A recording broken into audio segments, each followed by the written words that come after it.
The smell of fresh coffee filled the air. Steam curled from mugs, laughter echoed between tables, and the soft hum of jazz floated through Café Luna. Sophia moved between the tables like a breeze, polite smile, tired eyes, a tray balanced on one hand. She'd been working here for 3 years. 3 years of double shifts, fake smiles, and dreams she'd quietly folded away. But that morning, something was different. Her manager, Mark, was in one of his moods. You know the type, sharp tone, eyes that search for mistakes. He slammed a clipboard on the counter. Sophia, table 6's order is wrong again. How hard is it to remember no onions? Sophia froze, her cheeks flushing. I'm sorry, Mark. I can fix. Sorry doesn't fix anything, he barked, loud enough for customers to look up. Her heart thudded. The cafe went quiet. She felt that sting behind her eyes, the kind you fight when you're done being humiliated. Mark, she whispered, voice trembling. He smirked. What? You gonna cry again? And then it slipped out. A single moment. A single word. Shut up. Silence. Even the coffee machine stopped hissing. Mark's face twisted. Excuse me. Sophia's voice steadied. I said shut up. You don't get to talk to me like that. A gasp rippled through the cafe. Within minutes, Mark stormed into the back office, and when he came out, he had that smug little smile. You're done here, Sophia. Pack your things. Her heart dropped. Mark, please. No. You're fired. She stood frozen, her apron still tied, her fingers trembling as she untied the knot. The cafe door chimed when she walked out, but the world outside felt quiet, almost unreal. She didn't know it then, but someone had been watching. A man in a tailored gray suit, sitting in the corner booth, his untouched espresso growing cold. He'd seen everything. And he wasn't just any customer. He was Michael Harrington, the billionaire CEO who owned the cafe chain. He leaned back, eyes narrowing slightly. There was something in the way Sophia stood up for herself. Not arrogance, not defiance, but dignity. He pulled out his phone. Get me the manager's report for Café Luna, he said calmly. But his voice carried weight. Because when Michael Harrington asked for something, people listened. As Sophia disappeared down the rainy street, a quiet storm began to brew, one that would change both their lives forever. What if losing everything is the only way to be truly seen? Have you ever stood up for yourself, even when it cost you something big? Was it worth it? Rain tapped gently on the cafe windows as Michael Harrington sat in silence. The billionaire CEO, usually buried in contracts, deals, and deadlines, couldn't stop replaying the scene in his mind. That waitress. Sophia. There was something about her voice when she said, "Shut up." It wasn't disrespect. It was pain. It was someone finally standing up after being pushed too far. He set down his cup and dialed a number on his phone.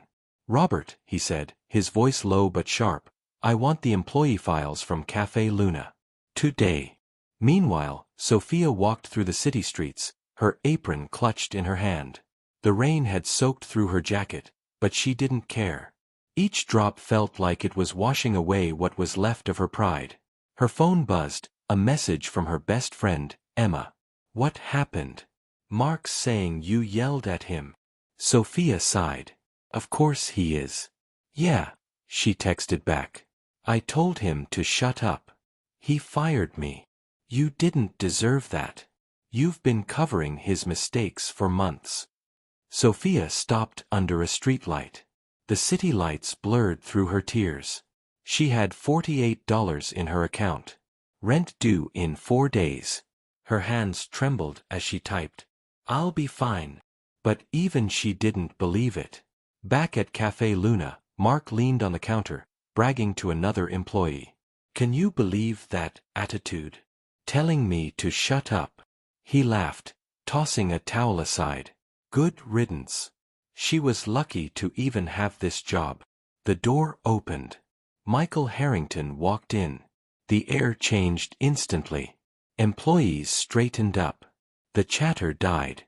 Mark's smile faltered. Mr. Harrington, I didn't know you were coming. Michael's tone was calm, but his eyes were ice.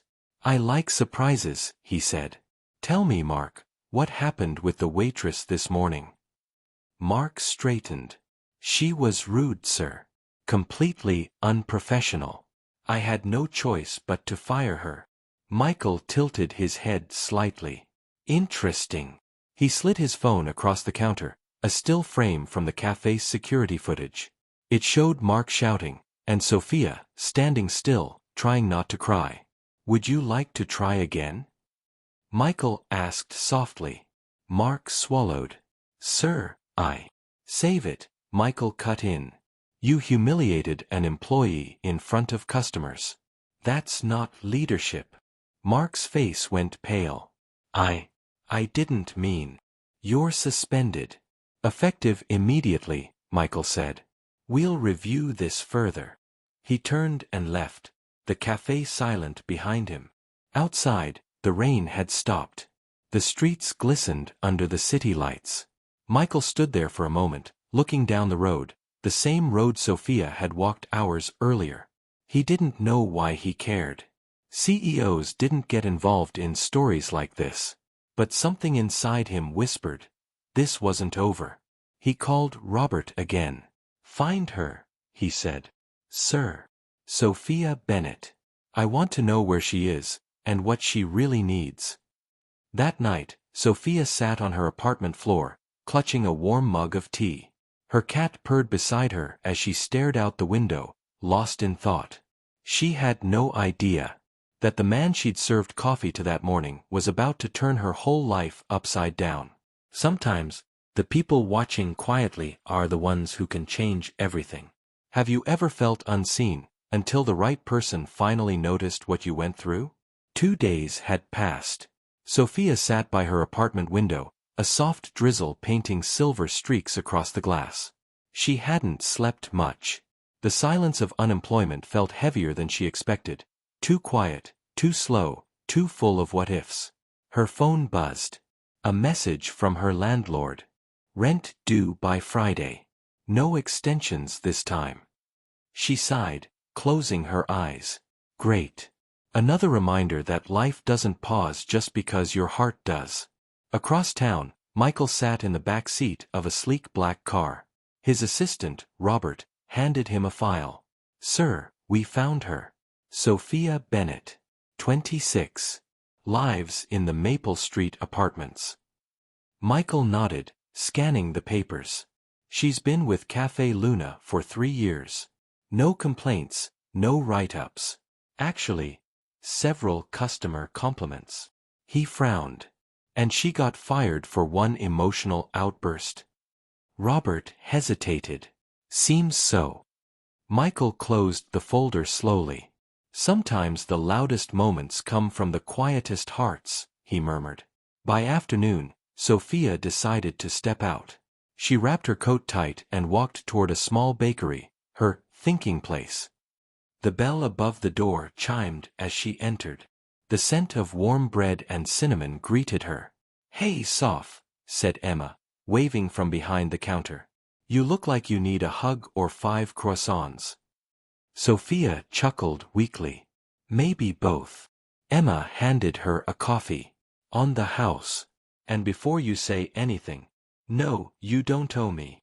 Sophia smiled, her voice soft. You always know. Before Emma could reply, the bakery door opened again. A tall man stepped in, water dripping from his coat, his gaze scanning the room, and stopping when he saw her. It was Michael Harrington. Sophia didn't recognize him right away. He wasn't in his expensive suit this time, just a dark jacket, rolled sleeves, quiet confidence. He walked over with the calm assurance of someone used to being listened to. Excuse me, he said, voice deep but kind. Are you Sophia Bennett? Sophia blinked, startled. Yes. Do I know you? He smiled faintly. Not yet. My name's Michael. He hesitated, then added, I was at Café Luna the day you left. Her face paled slightly. Oh, you saw that? I did. He met her eyes. And I wanted to tell you. You were right. Sophia frowned. Right? I got fired for telling my boss to shut up. Michael leaned forward. Sometimes silence is the real mistake. She tilted her head, unsure whether to laugh or cry. You don't even know me. Not yet, he said softly. But I'd like to. There was a pause, one of those strange, heavy silences where everything slows down. The hum of the espresso machine. The rain outside. The soft flicker of the bakery's lights. Sophia finally whispered. Why? Michael studied her for a moment. Because you stood up for yourself when it mattered. And I think people like you deserve second chances. They talked for over an hour. About the cafe. About dreams Sophia never got to chase. She confessed how she'd been saving for a tiny coffee cart, soft brews, but never had the courage or money to start. Michael listened quietly, every word sinking deeper than he expected. When she stood to leave, he handed her a simple business card. No logo, no title, just his name and number. If you ever decide to build that dream, he said, call me. Sophia smiled, small, hesitant, but real. Thanks, Michael. But I'm not sure I'm that lucky. As she stepped back into the rain, Michael watched her go, a thoughtful smile on his lips. He whispered to himself. Luck has nothing to do with it. Sometimes destiny doesn't knock, it walks into a bakery, holding a coffee. Do you believe in second chances? Or do you think some moments are gone forever once they pass? The days blurred together. Sophia spent her mornings scrolling through job listings and her nights staring at the ceiling, wondering when life had started feeling so small. She hadn't called Michael. That card sat on her kitchen counter, untouched, like a promise she was too afraid to believe. Maybe he was just being nice, she muttered to herself one morning, stirring her coffee. People don't actually help strangers. But across the city, someone was thinking about her. Inside a sleek office overlooking downtown, Michael leaned back in his chair as Robert walked in. You wanted updates on Café Luna, sir? Yes, Michael replied. How's the new management? Better. Mark's suspension is now termination. We found multiple reports of employee mistreatment he tried to hide. Michael nodded slowly. Good. And, did you do what I asked? Robert smiled slightly. The location lease was approved. Equipment ordered. The signage will be ready by Friday. Michael's gaze softened. Make sure it doesn't have my name anywhere on it. This isn't charity. Robert hesitated. You're sure she won't find out? She doesn't need to, Michael said. Some people just need a door to open. 3 days later, Sophia's phone buzzed. Ms. Bennett, this is City Leasing. You've been approved for a small business permit at 214 West Oak Street. She froze. I'm sorry, what? I never applied for.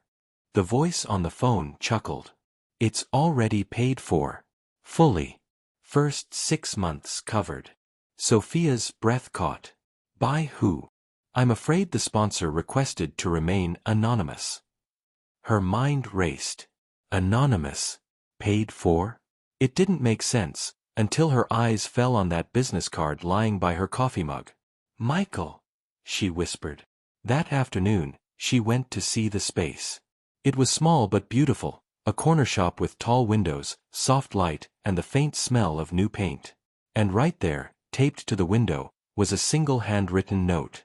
For the one who believed in coffee and courage. Sophia's knees went weak. She pressed her hand over her mouth, tears threatening. Who does something like this? She whispered. Her phone buzzed again, a text from an unknown number. It's time to make your dream real. M. She smiled through the tears. Guess I'm calling him after all. That evening, she met Michael at a quiet park cafe. He smiled when she walked in. So, you found it. I did, she said, voice trembling. You did all that? He shrugged gently. Let's just say I invested in good coffee. Sophia laughed, really laughed, for the first time in weeks. You didn't have to. Michael leaned forward. No, Sophia. I wanted to. Because people like you remind me why I started any of this in the first place. There was a silence, soft, meaningful. Two souls who had crossed paths by chance, or maybe fate. Some gifts aren't wrapped in paper, they're wrapped in belief. Have you ever had someone believe in you before you believed in yourself? A month later, sunlight spilled through the glass windows of a brand new cafe. The sign above the door read, Soft's Brews Hot Beverage. The smell of roasted beans and baked muffins filled the air as the doors opened for the first time. Sophia stood behind the counter, wearing a crisp apron and the widest smile she'd ever worn. Her hands still trembled, but this time, it wasn't fear. It was excitement. Customers trickled in, laughter echoing through the space. Emma ran up and hugged her tight. You did it, Soph. This place is perfect. Sophia laughed, wiping away a tear. No, we did it. Outside, a familiar black car parked quietly across the street. Michael stepped out, wearing sunglasses, watching from afar. He didn't want the attention. This was her day. Robert stood beside him. She doesn't know the full story, does she? Michael shook his head. She doesn't need to.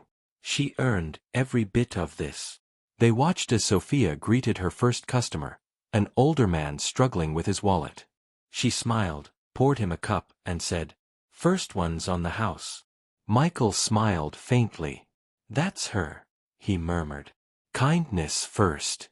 Always. As evening fell, Sophia stepped outside to catch her breath. The city lights flickered across her new sign. She spotted a small white envelope taped to the door. Inside was a note in clean handwriting. Dreams are just courage with caffeine. M. Sophia looked around, half expecting to see him, but the street was empty. Still she smiled, whispering to herself, Thank you. That night, after closing, Sophia sat alone by the window, watching the quiet street. Her cafe reflected in the glass, soft lights, warm colors, a few empty cups on the tables. She thought back to that day she was fired. The humiliation. The rain.